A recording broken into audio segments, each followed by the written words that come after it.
On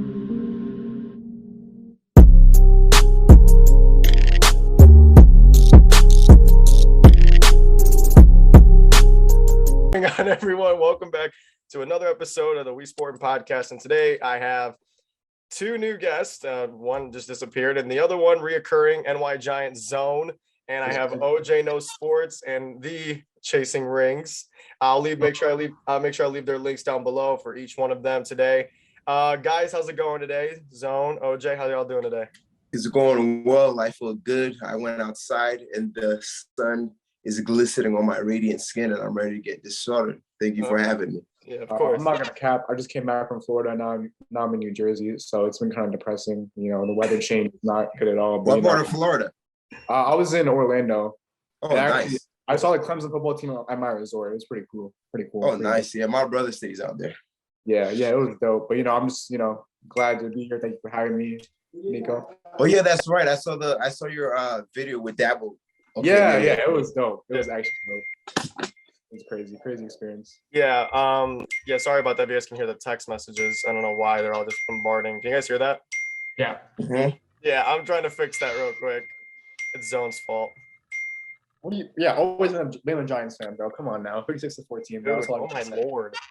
Anyways, so today we're going to be talking about NFL awards, who's going to win what award, our front runners for it. I know there's going to be a little debate between this guy right here and the guy down below me for who's the MVP going to be. I already know it's going to be a debate because so I'll just get started. Who wants to go first? You'd be surprised. For their MVP award? Who wants to go first? I'll go first. All right, bet. Then Dylan, you can go second. Vidit, you'll go third. I'll go last. I'll be honest with you. It's simple. Aaron Rodgers. Oh. I bet you guys were thinking I was gonna say Tom Brady, huh? Yeah, probably. Yes. By the hat. Yeah. Kind of. But here's the thing. At the end of the day, and I did have Tom Brady up until, honestly, the Saints game. I had Tom Brady up until the Saints game. And to me, the Saints game takes a lot from it. Tom Brady was terrible against the Saints both times, especially the second time. He was terrible. Well, he wasn't terrible. He was bad against the Washington football team. That's not a very good team. We shouldn't have lost, and a lot of that is on Tom Brady. And so when I look at Aaron Rodgers, he's had one really bad game. That was the Saints, game 1. That was the first game of the season. And not only that, Aaron Rodgers also, in my opinion, had the most impressive game of the entire year when he beat Arizona without Bakhtiari, without Jair, without Adams and all that. So to me, Aaron Rodgers has been consistently the best quarterback. The only thing Brady had above Aaron Rodgers were the stats. He had the most touchdowns, the most yards, and I think the highest QBR. But since then, Aaron Rodgers has caught up. So it's close enough to where you could say, you know what? Aaron Rodgers had higher competition. He's done less with more. So for those reasons, Aaron Rodgers.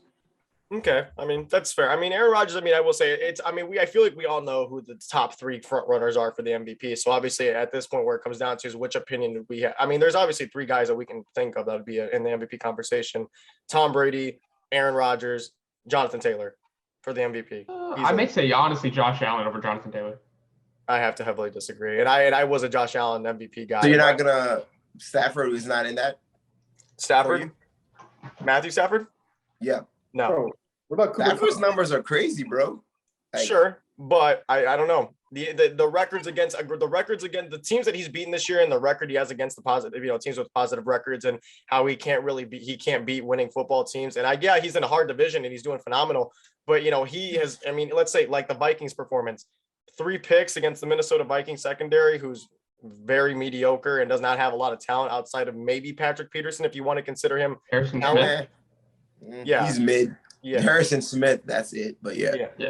All right. So now, Dylan, your MVP. Who do you have winning the MVP this year? I have Rodgers as well. I feel like to win MVP now, number one, you have to be a quarterback. I think it's going to be a quarterback just like the rest. And you have to be consistent. And you've seen the past few years. You've had these guys like Russell Wilson last year just went on like a hot streak of just 8 weeks of dominance, and they fell off and they're just out of the conversation.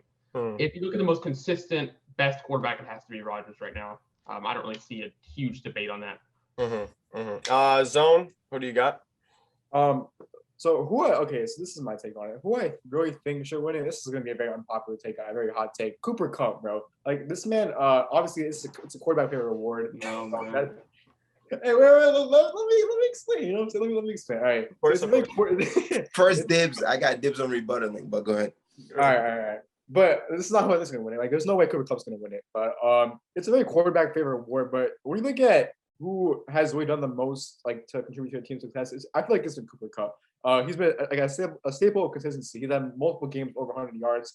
I think he's league leader in receiving touchdowns and receiving yards. He has a chance at breaking Calvin Johnson's record for most receiving yards in a year, which obviously you can say it's not like because there was an extra game this year, so you can say that's not really like as impressive as it should be. But I feel like when you look at who's really contributed to the team's success, it's Cooper Kupp. He's been absolutely carrying that Rams pass game, and he's just been an all-out superstar this year.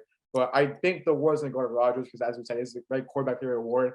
His team has had the best record in the league, and obviously, like we've seen the past years, the team with the best record quarterback tends to win that. And Rodgers has also been amazing this year, he's literally just been unbelievable.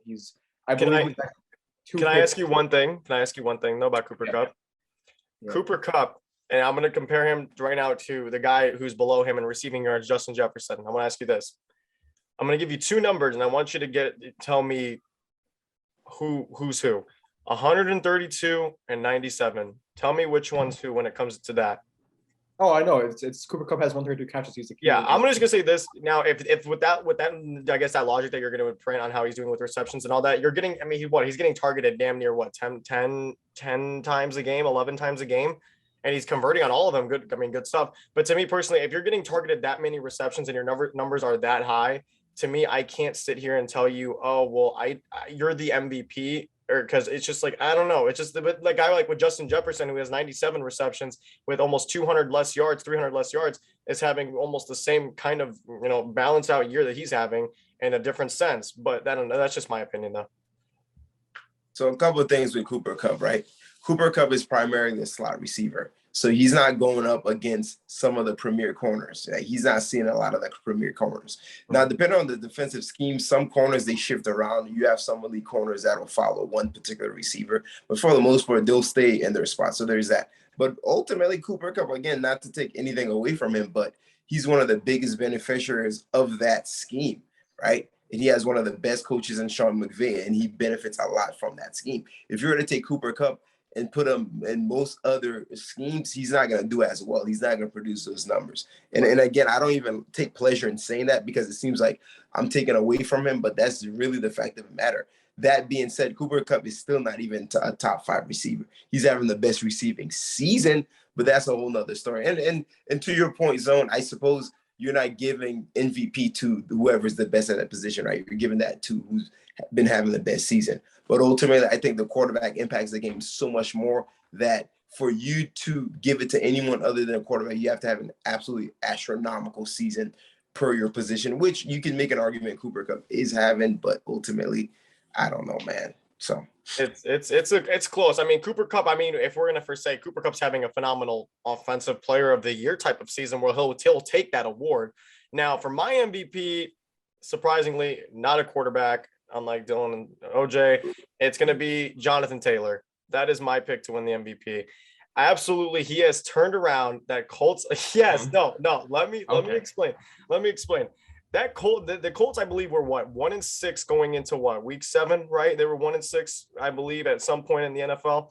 And this year, he is absolutely is just gone insane. That offense has went from just, I guess, doing whatever Frank Wright's going to do with Carson Wentz to it's the Jonathan Taylor game.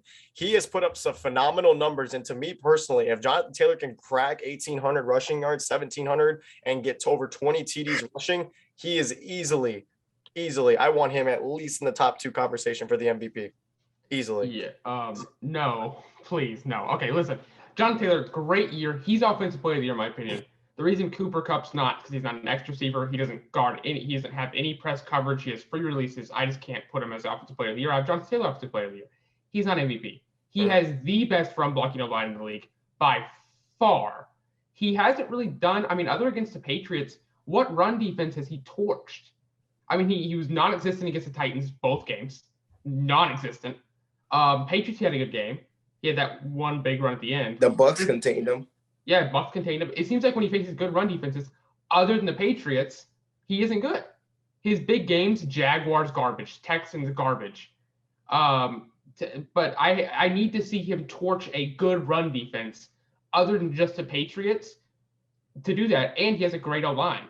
I just don't see an MVP competition right now for Jonathan Taylor. I don't think he's top three. I have Rodgers, Allen, Brady, no matter the order. I just don't see Taylor top three right now. And not only that, let's think about the last 3 times a running back won that award. Who are those guys? Adrian Peterson, Sean Alexander, right? LaDainian Tomlinson. And LaDainian Tomlinson. LaDainian had 31 touchdowns that season. Sean Alexander had 28. That's crazy. Like, think about those numbers. Crazy. AP only had I think AP had 15, but AP had like close to 2,100 rushing yards. And he had Christian Ponder. He had a terrible Vikings. I don't even remember the receivers they had, man. They were just very, very limited talent-wise. So he carried that entire team. So I say all that to say that if you're going to win it as a running back, you have to have an absolutely historic season. And the season that Derrick Henry had, like, Jonathan Taylor is on pace to have an inferior season than the season Derrick Henry had. And Derrick Henry didn't win it. So that just lets you know that's not going to happen. So that's why he's actually, I don't even think he's third. Right now, I think Vegas has him fourth. I think it's Rodgers, Brady, Stafford, then him. So. Hey, no more Kyler? He's been injured. Yeah. Kyler hasn't been top 5 probably since like week 9 or 8. Yeah. Jesus. All right. Well, that clears up the MVPs. Now we're going to move forward to the offensive player of the year. I think I'll go first, and whoever wants to go next. To me, offensive player of the year, no questions asked. It's Cooper Kupp. Kind of like how Zone said it, he's absolutely, torches every, secondary that he can. Obviously, there's the minus to me personally that he gets over 10, 11, 12 receptions a game.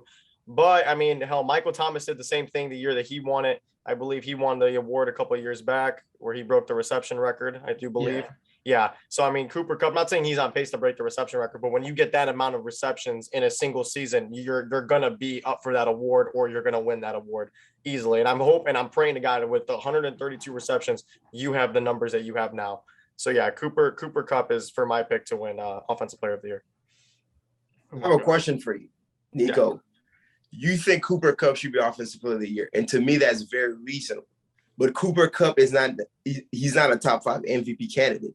Absolutely. So logically speaking, if Jonathan Taylor is an MVP candidate, like let's say according to you, let's say Jonathan Taylor doesn't get it, wouldn't that then propel Jonathan Taylor to be the Offensive Player of the Year?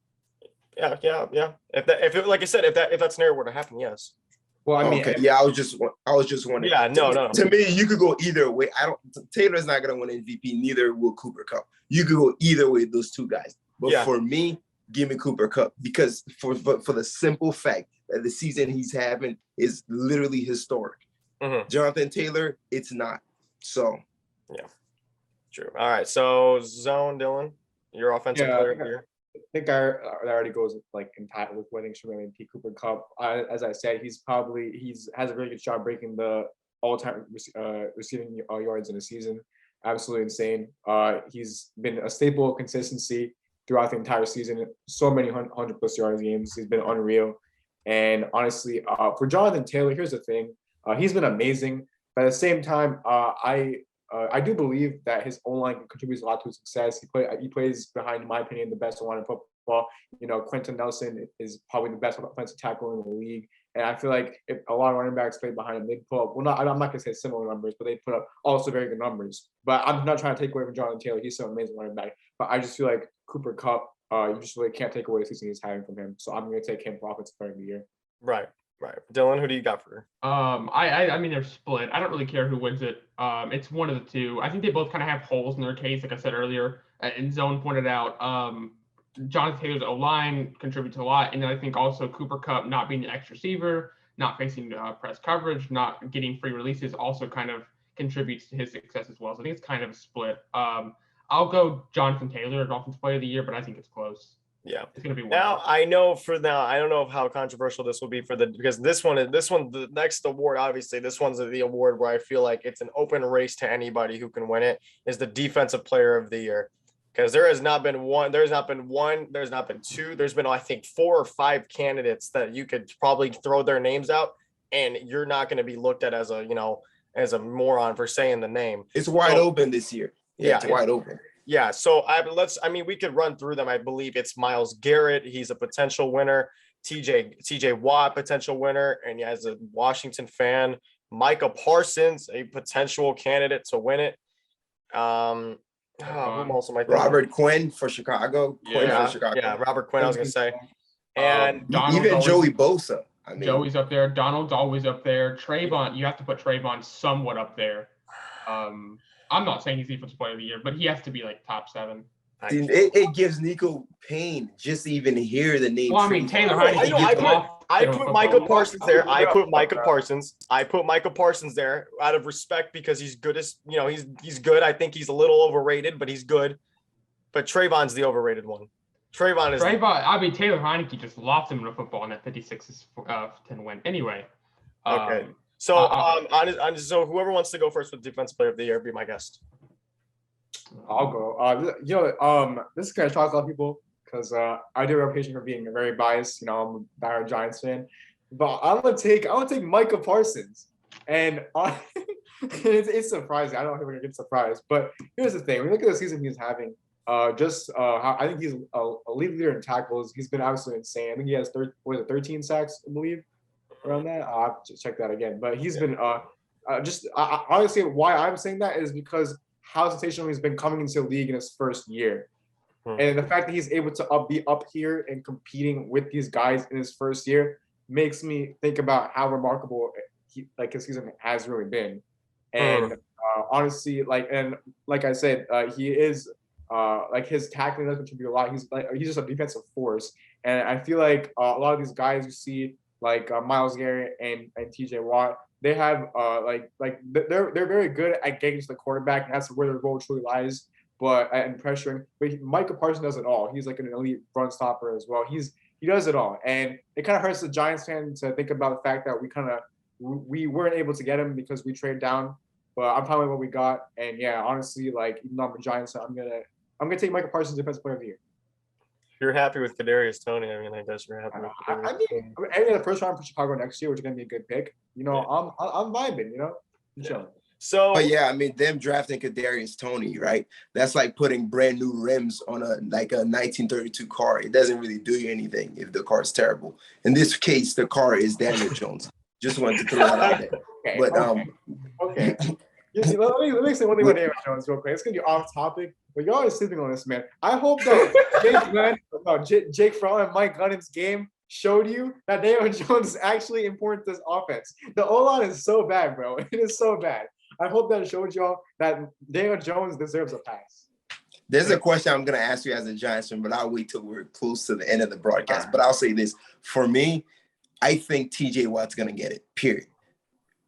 Although I don't think he should. I think Parsons deserves it for all the reasons that Zone mentioned. I don't even have to go through the whole thing. Zone did a very good job of explaining sort of his versatility. But the biggest takeaway for me is that ultimately Micah Parsons' impact actually affects the Cowboys' defense more than TJ Watt and his impact and how it affects it. And I want you guys to actually go look at the numbers and you'll see that, right? And a lot of the reasons because TJ Watt, if he's not getting sacks or pressure, he's really ineffective.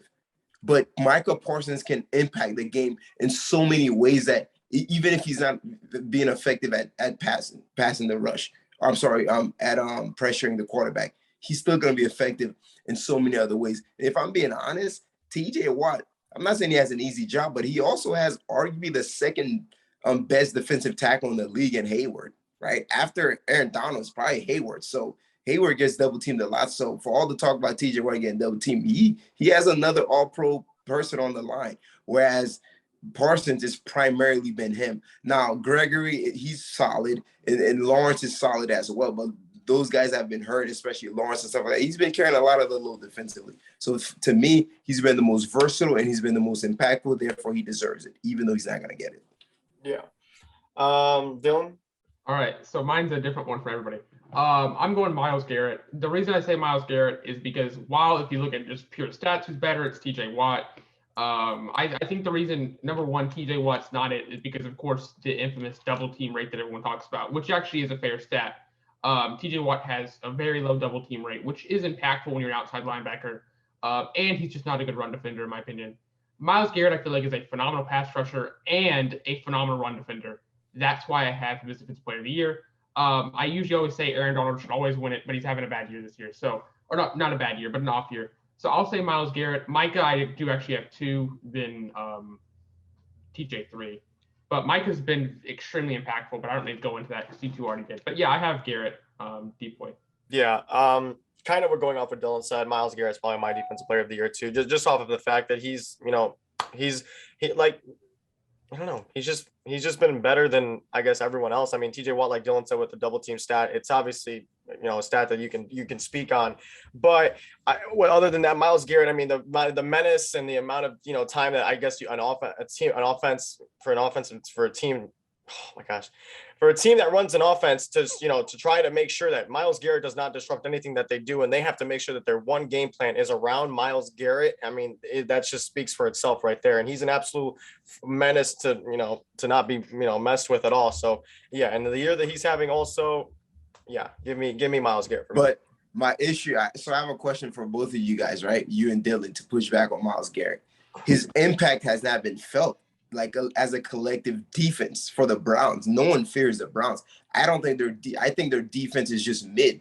And so for me, when I look at Myles Garrett, yeah, you guys are all correct on the points that you bring. I guess for me, what's stopping me from saying Myles Garrett is that I don't feel his impact as much collectively on the defense. And you can scheme around Myles Garrett, whereas you can't scheme around Micah. And Micah, you will feel his presence. And with Micah, his impact has truly made the Cowboys defense like a formidable defense. They are legit a formidable defense, whereas the Browns defense is it's mid to me. But well, I will say, you can say that it's mid, but they are top 10 in both passing and defense. Are they? Yes, they're both top 10 and passing and defense. Yes. Are they? I don't know about that. No, if they are, I stand corrected. But that I would have to go back and look, but I'm 100% sure that they're both top 10 in both. 100% sure. I think the issue with Micah, and then just to answer your question, the issue with Micah is if you look at the games they've played, is this the impact? I mean, I watched the Tampa game. I know he was kind of still finding his role at Tampa, but I didn't really feel him an impact against Tampa. Well, in Tampa, they were using him more as a pass. Yeah, that was the first week. So that's kind of torched. But I feel like Micah's impact is against average teams. I mean, he destroyed Washington. I mean, especially that first game against Washington, he was destroying them. The issue with Micah is that I feel like his biggest impact is against average or below average teams. I haven't seen him impact the game against the top 10 team in the NFL. Now, I could be wrong. I didn't see an impact against the Patriots. I didn't see an impact against Tampa. But Cowboys' schedule, I mean, they have 6 games. It's 6 games 2 against Washington, Giants, and Eagles. So I call kind of average teams, but no offense, Washington and Giants. But he didn't completely go off against the Patriots, but he had a pretty good game. I mean, he was in the mix and a lot of the stuff. But but you can't go wrong with Myles Garrett though. Yeah. So now we're gonna be moving on to the offensive rookie of the year. Now I feel like there's a toss up between 2 major candidates, and then there's just a bunch of but I will just go first. Jamar Chase, to me, is personally the offensive rookie of the year. He has been absolutely explosive in that Bengals offense. He has proven why yes, was the O-line probably the pick they needed? Yes, but was the connection between Burrow and Jamar Chase a tad bit more, I guess, better for the long run? Absolutely. Jamar Chase has absolutely helped that offense, which was already stacked enough between Tyler Boyd, T. Higgins, and Joe Mixon. Now adding Jamar Chase to that mix made it absolutely better, and the Bengals are in the perfect position to take the AFC North. And I'm not saying it's all because of Jamar Chase, but Jamar Chase has kind of made that offense more spread out, and that they can do whatever they want on that offense easily. I completely agree. It's not even close. To me, I had Mac Jones, but the minute I saw the Patriots beat Buffalo with Mac Jones throwing the ball 3 times, that's when Mac Jones lost it for me. You know what I'm saying? And obviously, I'm a Bama guy. He comes from Bama. But at the end of the day, it comes down to one thing. Jamar Chase is a top 5 player in his position as a rookie. Mac Jones, I'm not sure he's even top 20, if I'm being honest, this year. I'm not sure that he is. That is all that needs to be said. I understand that the quarterback position is more valuable. I get all that. But really, if we're being honest, he's, again, Mac Jones to the Patriots is very similar to what Cooper Kupp is to the Rams. He benefits from that scheme. So yeah. I think for me, I'm taking Jamar Chase, and the reason for that is because for me it comes down to this like situation. Like you look at Mac Jones, immediately as a rookie, he was thrown into one of the best possible situations for a rookie quarterback. You know, Belichick, and honestly, just an amazing offensive system and just an amazing team to be on an amazing presence.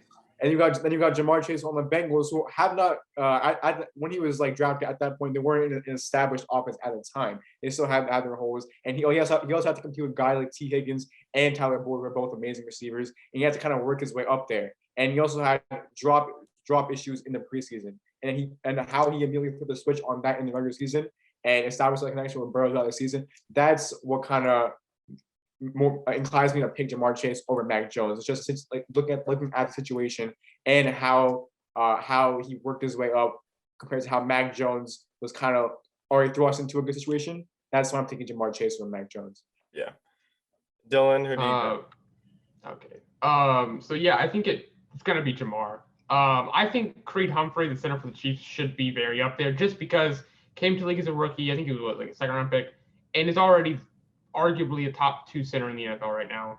So you have to give props to him. Any player who comes in as top 2 at their position in their first year have to be offensive rookie of the year. But he's a center; he's not going to win it. So Jamar Chase. Yeah. Wow, that we got a unanimous pick there with Jamar. Yeah. Nice. Jamar Chase. So now I feel like defensive player of the year will be the same exact thing. I mean, if you guys want to go on a count of 3 and Rookie say, of the year? No, defensive rookie of the year. Yeah, there you go. Yeah, there's no question. It's Well, Micah. yeah, I mean, it's Micah. It's Micah. Yeah, no conversation needed. I mean, the dude is in the runnings for defensive player of the year. So when's the last time that happened? I think Lawrence Taylor. Yeah. So yeah. I mean, Jamin Davis probably could have won it, but obviously it's rigged Dallas, so he sucks. No. Now for the last award, it is comeback player of the year. I feel like that one's pretty unanimous also. What'd you guys say? Is it? I don't think it is. I don't think it is, bro. I can think of Dak and Burrows, but to me it's Dak, period. But there's a couple. I mean, I would imagine Dak, Burrow. Bosa? I have that. Was Bosa out last year? I have Bosa. I mean, he tore his ACL last year. He's having like the most quiet, like 15.5 sack season I've seen in like a while. Like no one's talking about it. Yeah, he has. He's quietly been dominant. I was gonna say I would go with Dak, and that I'm gonna go with Dak. I'd say Bosa or Burrow. Yeah. No, as a Saquon Barkley fan, Giants, I was hoping that things would go differently, but I'm gonna take Joe Burrow just because of how like insane he's been, especially after that 500+ yard passing game. Are you just gonna do everything in your power not to make Dak win anything this year? I don't think he should win. I don't think he should win over Burrow. What should he win? Like he's not in the MVP competition at all. And to Dallas fans, he is. To Dallas fans, this dude's the MVP, offensive player of the year, comeback player of the year. Good. Yeah, but Dallas fans are delusional. So now the last thing before we got to wrap things up, we're going to, I guess, say are the one teams that had the upside, had a phenomenal year, and that were just absolutely just overperformed than what they were supposed to. And then we're going to have a team that, massively just declined from having a good season last year. I wonder who Zone's going to pick for underperformed. Yeah. No, it's underperformed based on last year. We weren't even good last year. So I'm gonna go with both of mine. I'm just gonna say both. So for my team that overachieved this year, easily, no questions asked, Cincinnati Bengals. Easily the overachievers of the NFL this year. Easily. And then for underperformers, give me the Browns. It's tough to go against that, bro, honestly. For me, underperformed, definitely the Browns. Like, we have to remember, I remember like all over TikTok this year before the season started, people had the Browns as Super Bowl, not favorites, but like heavy contenders, like top 4 teams. And this season has been a colossal underperformance. So definitely with the Browns.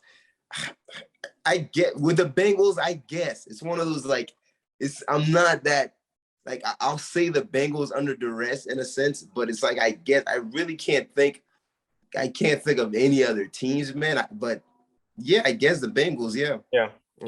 Dylan, who do you got? Or Zone? No. I'll just go real quick. So for me, overperformed, I'm gonna take this is an interesting one, but I'm gonna take the Miami Dolphins because this team was like, I mean, let's go by the start of the season. Like they were absolutely horrible, 1-7, and just the fact that they were able to come out hot on a 7-game win streak, I think they're better than their record. And I feel like nobody kind of expected this from them. Nobody expected them to be kind of good this year with a young team and to just go on this insane hot streak and insane run. And yeah, I think in most preseason rankings, they weren't even projected to make the playoffs, but now they have a chance to make the playoffs with 2 games left. So I think the Miami Dolphins. And for underperform, I'm gonna go. This is gonna be an interesting one. But I'm gonna go to Seattle Seahawks. And the reason for that, I know you consider the Russell Wilson injury. That's a good one. The Russell Wilson injury definitely played a part in why they're not as good as we all thought they'd be at all this year.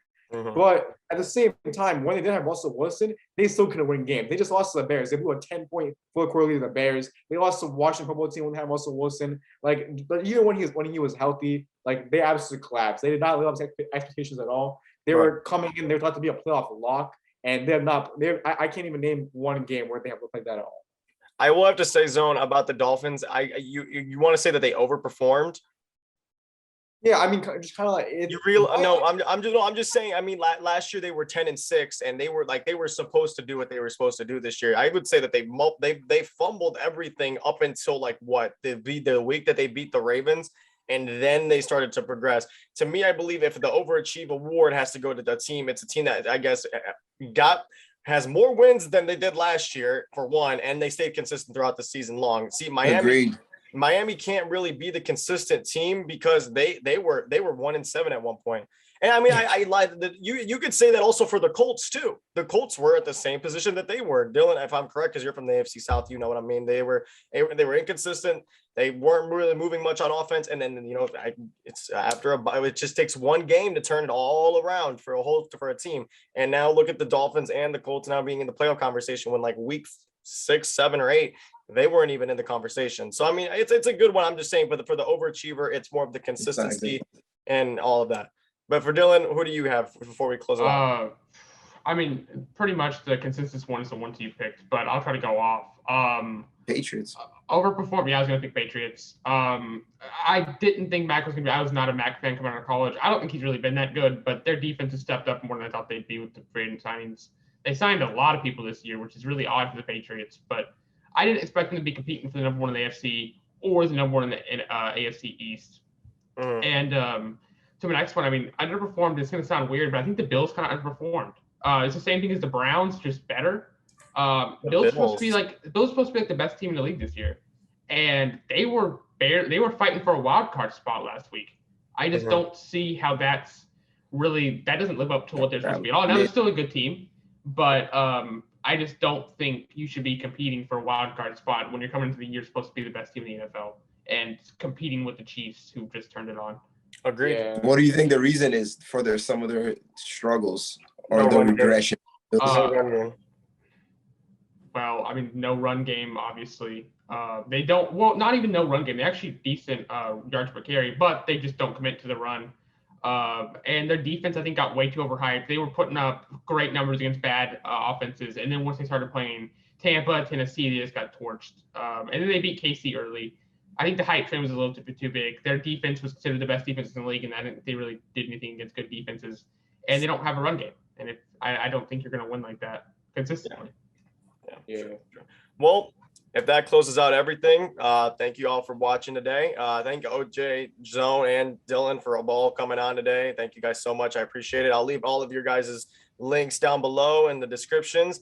Thank you, everyone. Have a great day and stay warm.